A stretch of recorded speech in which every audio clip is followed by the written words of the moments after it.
Welcome to Friday Takeaway. While we are prepping for the upcoming budget, two stocks caught our eyes this week, which are Goh Ban Huat and Media Prima. But first, US President Donald Trump and North Korea's Kim Jong-un's proverbial game of chicken is sending jitters across the stock markets worldwide, especially after that tweet, which the North is calling a declaration of war. The political drama aside, Trump also proposed a massive tax overhaul.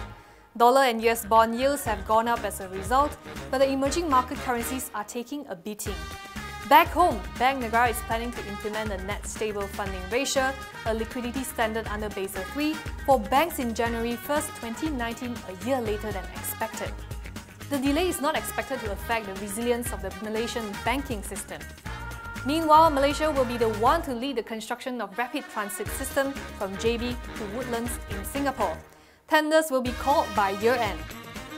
The FVM PLCI saw a 7th consecutive day of losses, falling to a 2-month low to yesterday's closing of 1,758 points. This was because investors are worried of outflows of funds from emerging markets after Fed Chair Janet Yellen hinted at a rate hike later this year. The CI was trading 0.08% lower at 1,756.62 points this morning. Ringgit didn't have a good week either, falling to a 3-week low, no thanks to the tension between the States and Pyongyang. But it rebounded yesterday after Trump's plan on tax cuts drew criticism. This morning, it went down 0.04% to 4.2297 against the greenback. On to Goh Ban Huat or GBH. Founded in 1895, GBH is a popular homegrown ceramic products firm. It is also involved in the property investment business.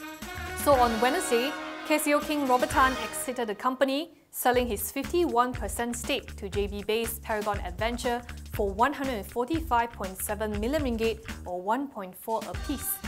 Bear in mind that it is 2% discount of the trading price of 1.42 on Tuesday.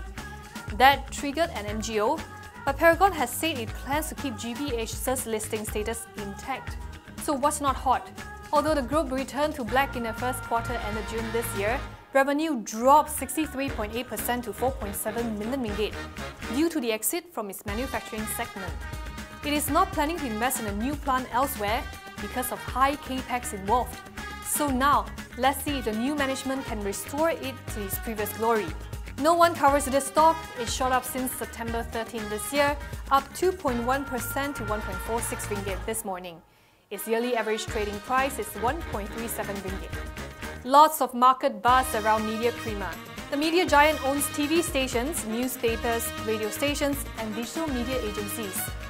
It also produces TV and film content through its production firm, Pineworks Studios. So what is so hot about this company?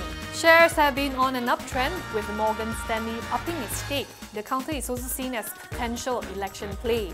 Plus, CMB Investment Bank says the stronger ringgit could help prop earnings since Media Prima buys raw materials for its newspapers in US dollars.